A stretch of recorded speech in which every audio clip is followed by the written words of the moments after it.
just preparing quite a fun weekend. I think I'm going to Berlin, and I'm hoping to get some good and fun footage, because I'm going to do a coaching in public speaking with a journalist that I was recommended and that I sort of wrote to via LinkedIn. We're having like a coaching session on Saturday and on Sunday in terms of training myself in public speaking, because something I wanted to do for work, because we're doing a lot of webinars and sort of online events at the moment, because we're going to record the training. So it'd be quite fun to make a little scene out of it for a vlog, or I don't know, for something. Let's see.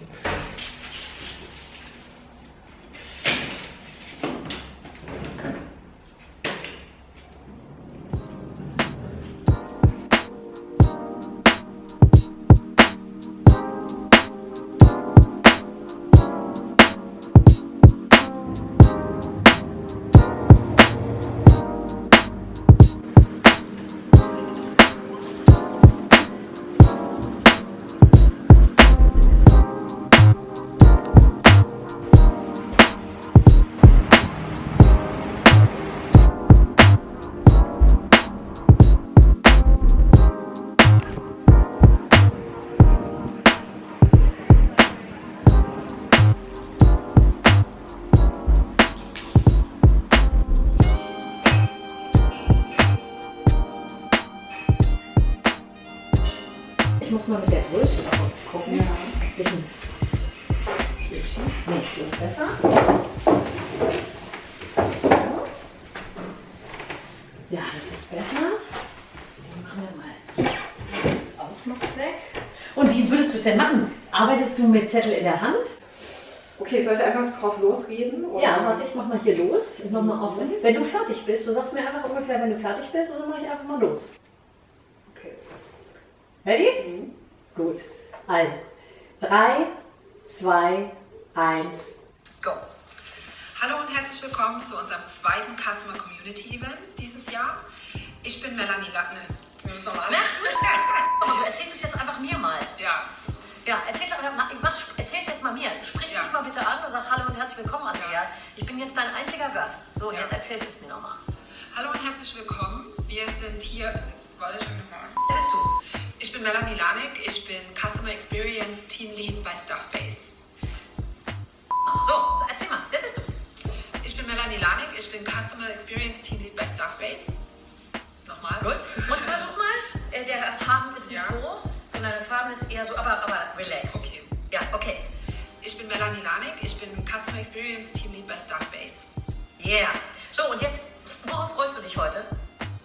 Ich freue mich drauf, heute unseren Kunden mitzuteilen oder... Nee, heute, im richtigen Leben. Worauf freust du dich an diesem Wochenende? Worauf freust du dich noch richtig? Oder nächste Woche oder was? Gibt es irgendwas, worauf du dich total freust?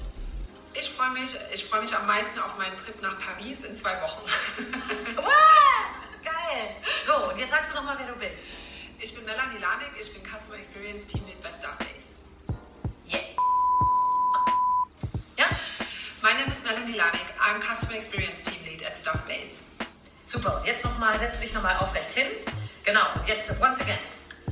My name is Melanie Lanik. I'm Customer Experience Team Lead at Stuffbase. Und jetzt denkst du nochmal, think of Paris. What are you going to do in Paris? Okay, tell me. I'm going to have lots of croissants and café. Oder? Who are you?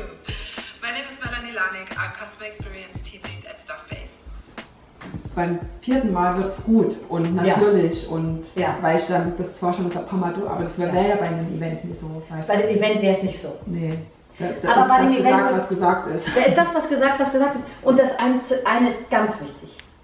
Auch jetzt, wenn das mit den M's und so weiter dir auffällt. Moderation geht immer nach vorne. Ganz egal, was du gemacht hast. Liegen lassen. Wenn irgendwas schief gegangen ist, total wurscht, einfach nach vorne weiterdenken. Ja. Wichtig ist, dass du vorne Hallo sagst und dass du nicht gleich das erste Hallo verkackst. Ja. Das wäre doof. Ja. Und zwischendrin, das verzeihen dir die Leute. Und gut wäre es, wenn das Ende auch ganz okay ist und auch nicht verstolpert ist. Ja. Also entweder wie man rausgeht oder die Abgabe an einen Speaker oder so, dass du dann nicht plötzlich den Namen vergessen hast oder irgendwie dich korrigierst, weil du gerade Bullshit erzählt hast oder so.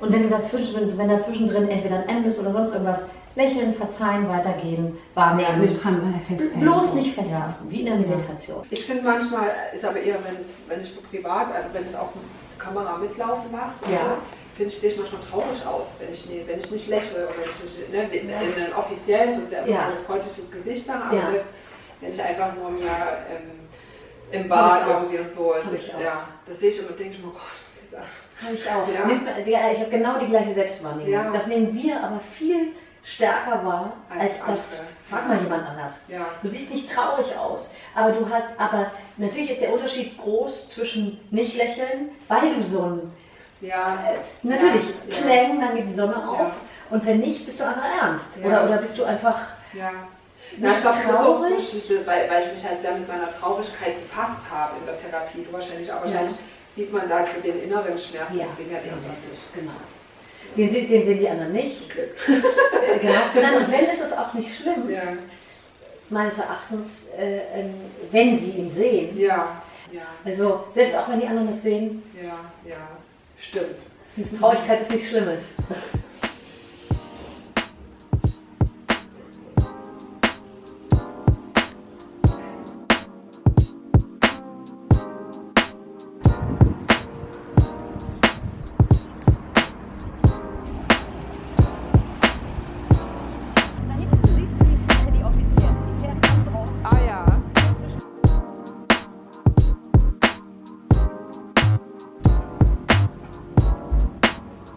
Ein Gros der Hollywood-Filme ist genau nach diesem Prinzip erzählt. Und interessanterweise hast du auch an Minute, 68 oder so, sogar time-wise sind die Filme, du könntest das mit bestimmten Zeiten im Rahmen der 90 Minuten parallelisieren. Das ist unfassbar. Krass, ja. Das ist unfassbar. Es funktioniert immer. Es funktioniert so gut wie immer, ist irre. Everybody can become a good storyteller and convincing performer. Just try harder and enjoy it. Ja, das sind die blühenden Blumen. Das war auf dem Fahrradhelm meiner Tochter im Tennis. Ach cool. Ja.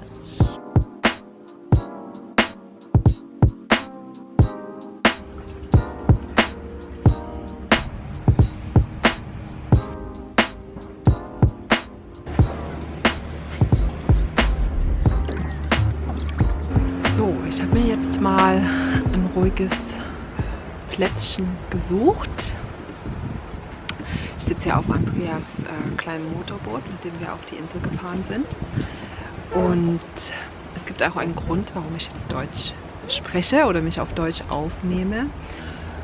Und was sehr interessant war, was rausgekommen ist, dass wir haben auf Deutsch und auf Englisch aufgenommen.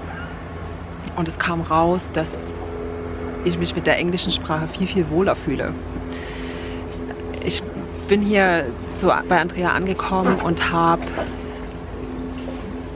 so Sachen mitgebracht, wie ich benutze zu viele Füllwörter, ich hole zu viel aus zum Teil, was ich auch jetzt immer tue. Finde aber, dass ich das viel mehr im Deutschen tue als im Englischen tatsächlich. Also ich habe sehr viel mitbekommen von rhetorischen Mitteln oder wie man das üben kann. Aber wir sind immer wieder zu dem Punkt gekommen, dass das Core-Problem, der eigentliche Knackpunkt, man muss nicht alles als Problem bezeichnen, in meiner Selbstwahrnehmung liegt. Wie ich denke, dass ich wahrgenommen werde und was es natürlich auch mit meiner Sicherheit bzw. Unsicherheit macht. Fängt jetzt an zu regnen. Aber ich lasse mich davon nicht stören, denn ich will dann sowieso noch mal ins Wasser. Egal was kommt, muss ich ins Wasser. Also diese Thematik kommt gerade immer wieder auf.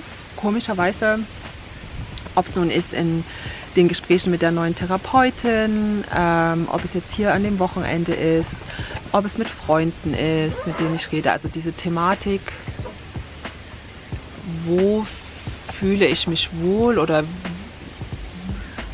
was lasse ich rein in mein Leben, da komme ich immer wieder auf den Nenner, ich hänge schon immer noch sehr oder werde wahrscheinlich auch immer so ein bisschen im Englischen hängen bleiben, weil ich mich damit einfach mehr identifiziere. Gleiches Boot von vorhin. Ja, und super interessant, wie sehr man auch sein Kameragesicht, seine Kamerasprache einschaltet. Selbst wenn keine Kamera an ist, spreche ich normalerweise ganz anders. Ich habe eine viel tiefere Stimmlage, wenn ich normal spreche, als wenn ich ich trage jetzt vor, ich habe jetzt die Kamera an. Ich binde das natürlich auch selbst jetzt schon mit ein und kann das super nachvollziehen, dass wenn man sich selber treu bleibt oder so redet, wie man eigentlich redet, man halt auch sicherer wird darin, wer man ist oder wie man redet oder wie man sich ausdrückt und nicht immer diese Maske auf hat. Also viele, viele interessante Gedankenanstöße, nicht nur im Sinne von Rhetorik, Public Speaking, Vorträge halten, Webinars moderieren, sondern auch aus therapeutischer Hinsicht. Ein super nahrhaftes Wochenende. So ein Hausboot ist natürlich auch nicht schlecht. Mhm. Oh, hier sind die Alpen. Ich muss noch eine Runde schwimmen. Ich bin noch nicht fertig. Go ahead! Man ist nicht in Berlin. Ja. Mhm. Finde ich auch. Mental vor allem nicht. Voll gut.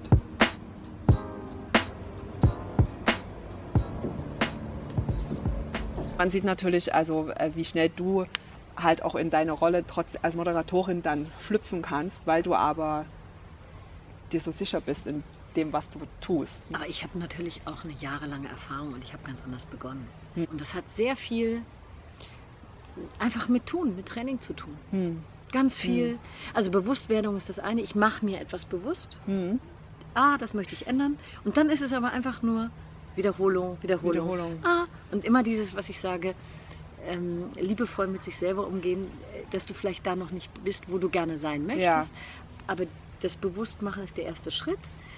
Wahrnehmen, sich dabei selber liebevoll über die Schulter gucken und weitergehen. Und auch auf eine Art auch immer wieder ziehen lassen. Das ist ja auch das, was ich sage. Nicht, dass man wieder in diesen Monkey on your shoulder, in diesen Affen im Kopf kommt, der uns selbst immer klein hält und uns permanent zensiert.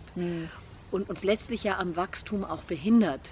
Weil wenn ich mich immer bashe und sage, oh Gott, ich kann es immer noch nicht oder so, ist nicht unbedingt förderlich für die weitere Entwicklung. Ja. Deswegen sage ich ja immer, und es gibt diese eine Zahl, die wir uns vorhin angeguckt haben, mehr als 70% wird jenseits dessen, was du sagst, vermittelt. Genau. Über deine Körpersprache, über deinen Gesichtsausdruck. Und jeder zieht ja auch seine eigene Conclusion daraus. Ne? Also jeder sieht dich ja in einem anderen, der macht mit dem, was da auf der Bühne steht oder was da passiert, was anderes als sein Nachbar wahrscheinlich. Ne? Und eigentlich, man kann sich ja nicht in jeden... Jetzt hast du wieder das gemacht. Du hast so einen Halbsatz an. Ja. Du hast eben wieder so zwei kleine Haken geschlagen. Dann sieht das und dann macht der und so. Ist lustig, man merkt, wie dein Gehirn dann schon weiter ist oder noch was mit reinnehmen will, wie so ein Einschub, wie so ein Zwischensatz, den du noch loswerden willst. So ein Erklärsatz. Und dann nimmst du, so einen Erklärsatz. Ja. Ist lustig. Und also das, glaube ich, da werde ich sehr drauf achten, weil das mache ich tatsächlich auch viel mit Freunden oder so. Ne? Wenn ich sehe ja viele meiner Freunde nicht so regelmäßig, ne? Also auch die ich aus dem Ausland kenne und so. Und ich merke das wirklich, dass ich immer weiter aushole, um nochmal zu erklären, warum ich jetzt gleich sage, was ich sage. Und ich glaube, das ist halt